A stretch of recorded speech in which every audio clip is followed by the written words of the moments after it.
Well, thought is not a state of matter.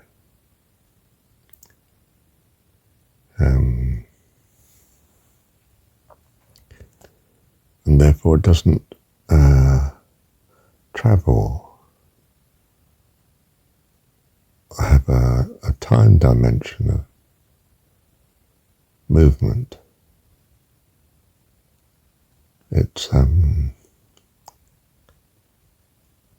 instant state of being that is so.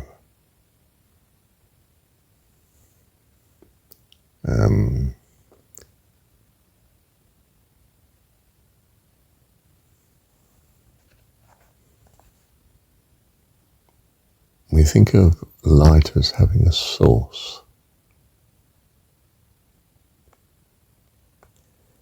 but it's in fact a state of being that affects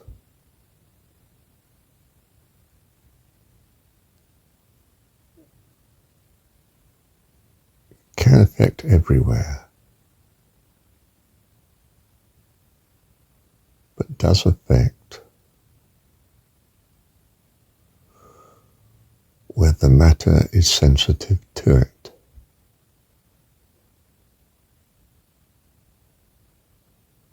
Which basically means where there is a reflection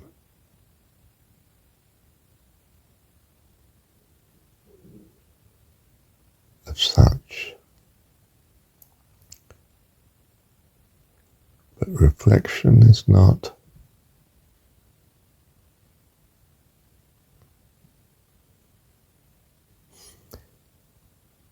movement from, to, and then back again.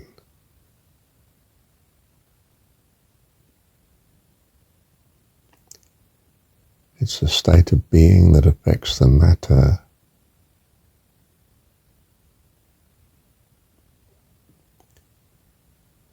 and in doing so results in a change of being,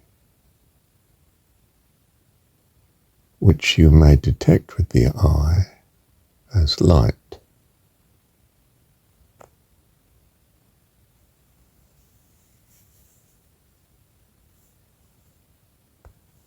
But the effect does not travel. It simply is. So a thought can be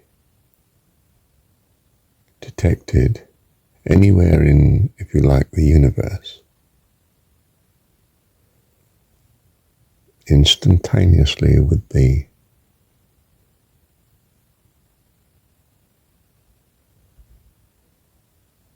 activity of the thought.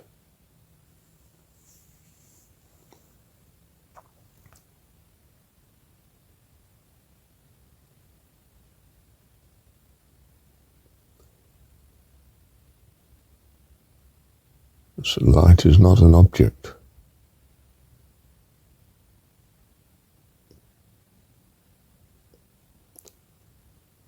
Or an effect that takes time to move through objects.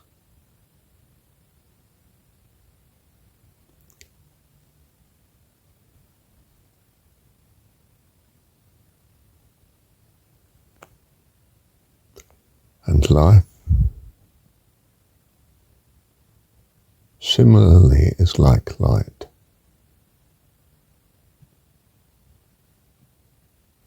And thought.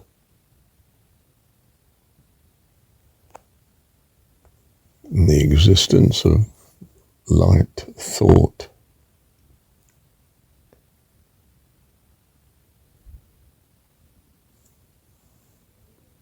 has an effect on matter.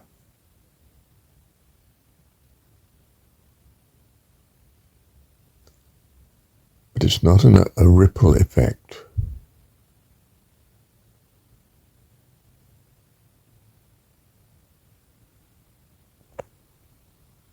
It's something that changes all the matter at once. It's a bit like time. Time changes for the whole of the universe at once. It doesn't take time for the time that changes here to affect the time that changes there. All the universe is 1 minute older as time passes for a minute. Similarly, your being is not in this physical universe. This physical universe detects the consequence of your being, registers it, and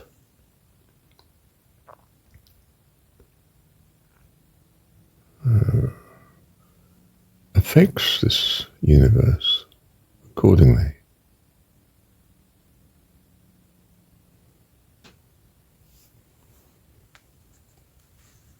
But the effects in this universe are not what you are, they're simply the effects of your being upon this universe.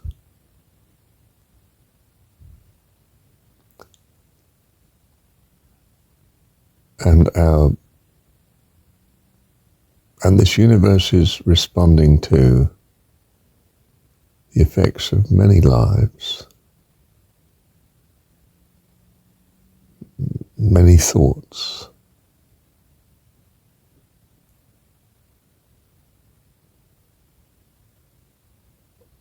different lights,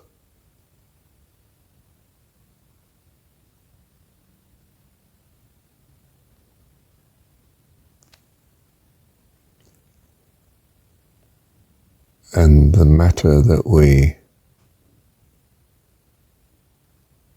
particularly identify with here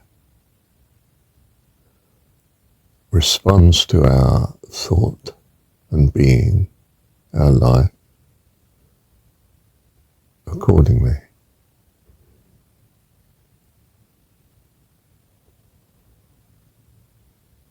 But the matter can only be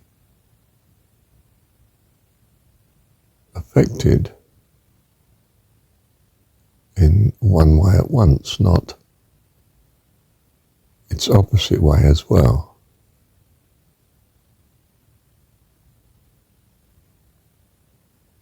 So there's from the different thoughts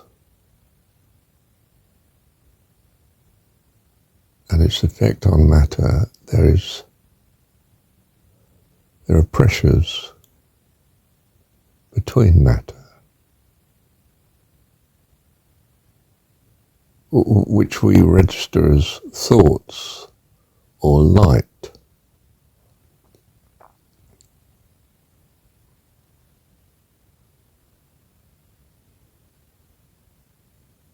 Or heat.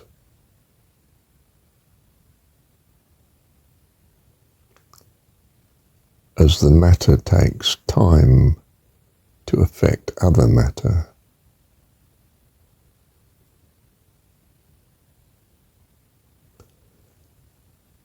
But really, it's more like a change in pressure, and the matter or the pressure now has a different overall consequence on matter to what it would otherwise, to what the matter was otherwise experiencing. And it moves, it shifts in relation to other matter accordingly.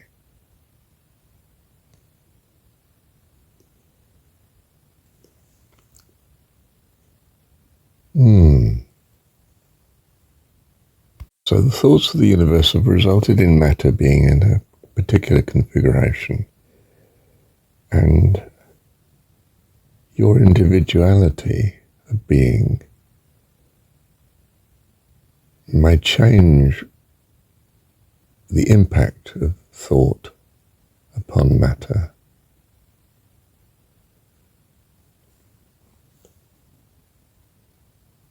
And matter is sluggish to respond. It's not that your thought across the universe is sluggish in travelling, it's instant. But the matter takes time to respond to the thought.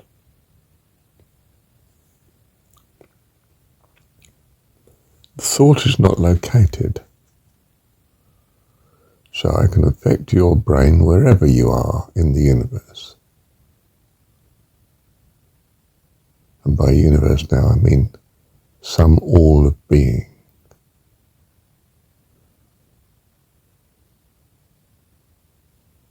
That affects matter. My thought doesn't take time to travel across the universe, but the thought does take time to change the matter. It's sluggish in response.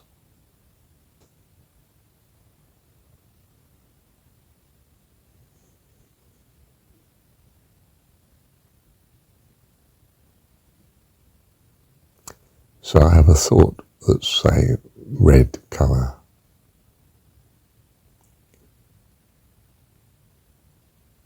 It can be on anything in the universe. But there is a moment of time before the red colour affects the matter in the universe such that it looks red, has a red effect, as receivable by the other matter in its location.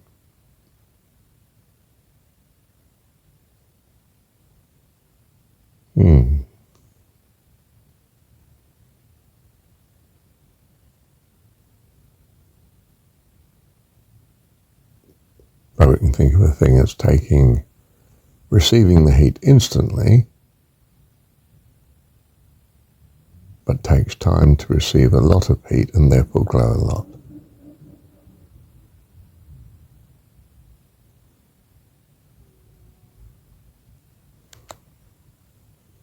Light and thought are therefore simply a response to a change of being, and being is something that is universal. You know, this mountain exists here, whether I think of it in terms of standing next to it or 1 trillion miles away, the mountain is still there.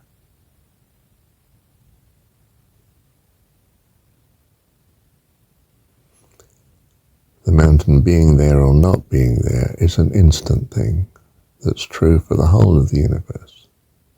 This is truth, you see.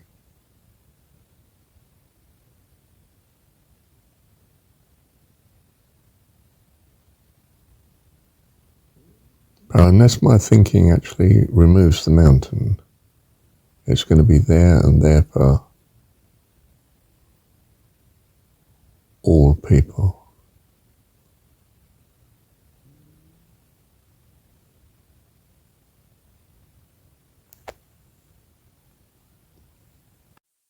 Being is not something that has to travel.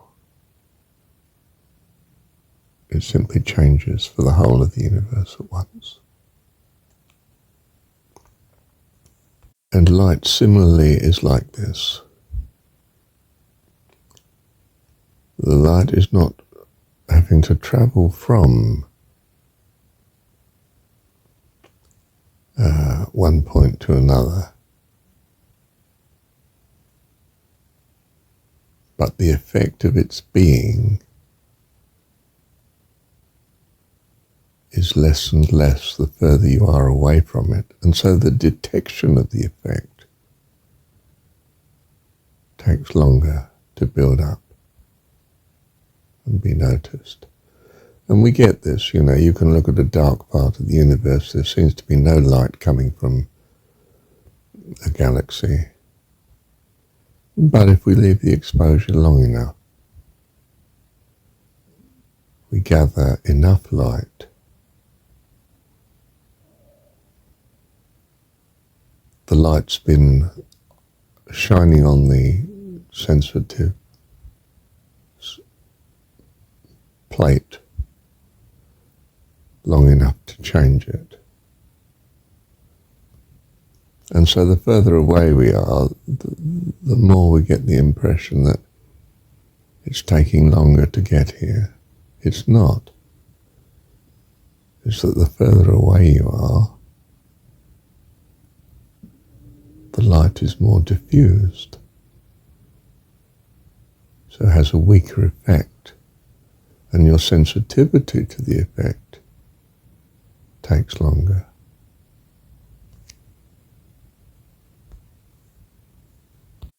Communication is therefore instantaneous, but sensitivity to the communication depends on how strong, how localized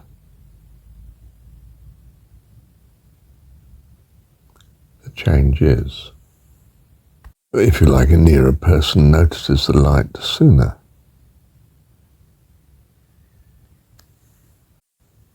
Is receiving the effect of more of the light with time than a person who is further away. The light travels is instantaneous in its presence, but thinner at a distance, sparser in its effect, and close up. It's not that the light is travelling.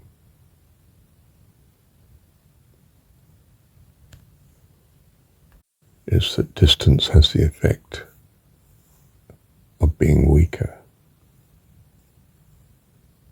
and matter responding to the effect is therefore less affected for a certain passage of time. All matter is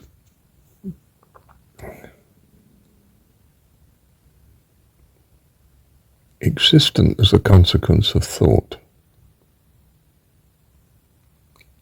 Change the thought, and the physical qualities of the matter change accordingly, instantly, anywhere in the universe.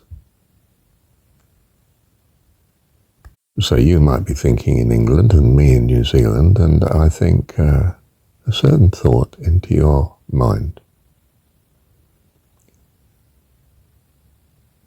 I change a certain condition here, which is your change of condition there,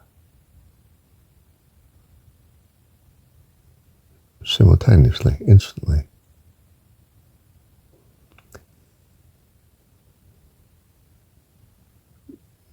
But distance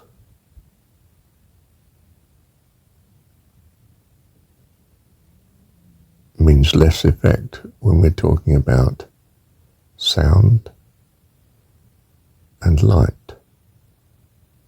It's just weaker at a distance.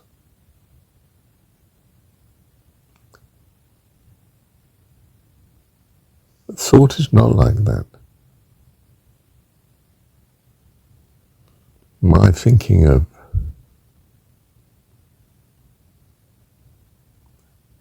a particular thought in your thinking is instantaneous and is focused. It's focused on your mind,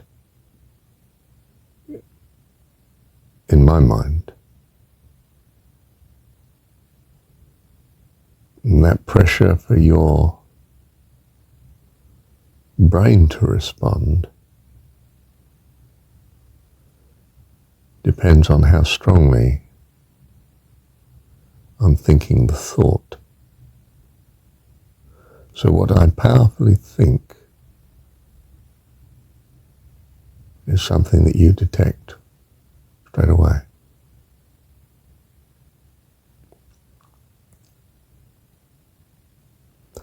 Whereas if I send light or sound to you, well, it's so weak at the distance, it may take a long exposure before you hear or see it.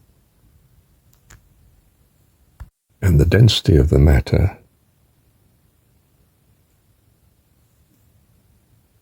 affects how much of that light or sound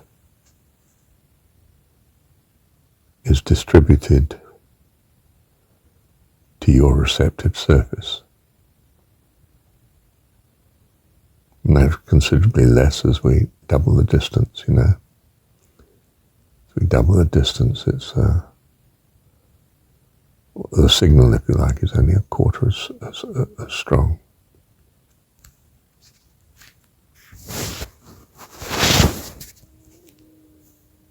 Unless you're more receptive,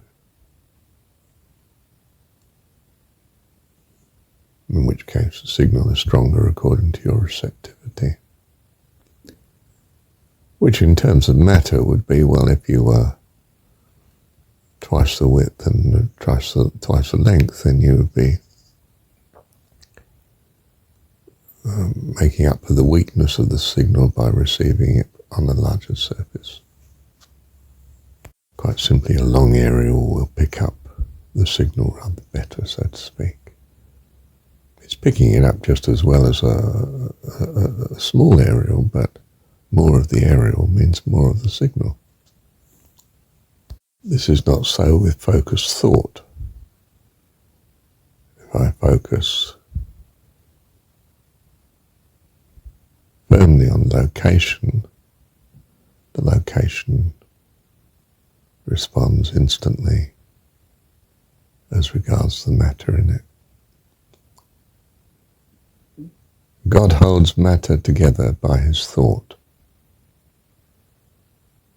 You choose to think differently and strongly, given your input capacity. This means focusing all you have on something very small, you can change it. So you're willing to have a sunny day, but your will has to be greater than God's general will for the cloudy day that perhaps he is having or is being had in total by the universe, including all the minds that could be imposing upon it at any given time. You can become a very significant player, but your capacity is weak, so it has to be on a very small area of what you want to change. So I might visualize, if you like, think of having a cup of tea. But to bring it about, I must focus much of my thought ability on an extremely narrow field and means of attaining the cup of tea, such that I move the body into the kitchen, put the kettle on, you know, put the tea in the pot or in the cup and pour the water on it. You know, it's going to require much focusing of my small ability to think on a very narrow range of impact on the physical world in my physical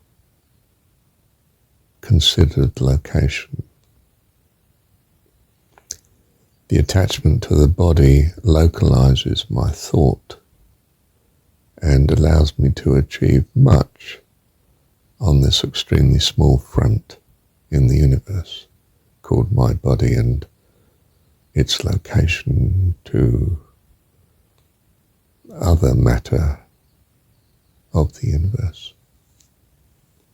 We have an ability to localize volition, narrow it down, be consistent through time, and therefore achieve all sorts of changes in this universe. From standing up to raising my arm, say, to becoming a commercial banker or building a city.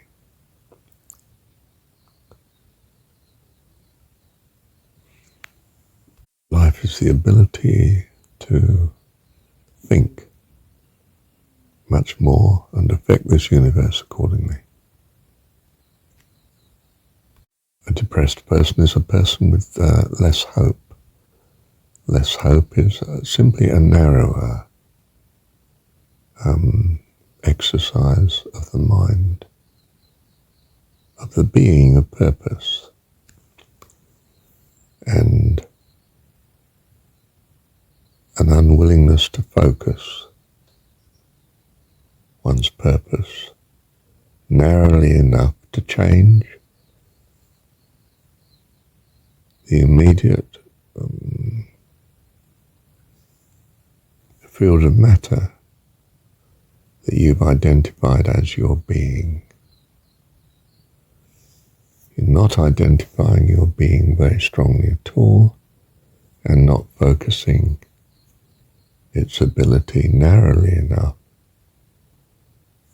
to be effective, to be noticed in the universe. You have a dissipation of life, so to speak, or a weakening of impact of your being. And we say, oh, his will is weak, his volition is low. He doesn't initiate the focusing and narrowness of impact of his thoughts to change his physical condition and situation. Well, I obviously thought this was long enough, and so I finished here. So thank you, Heavenly Dad.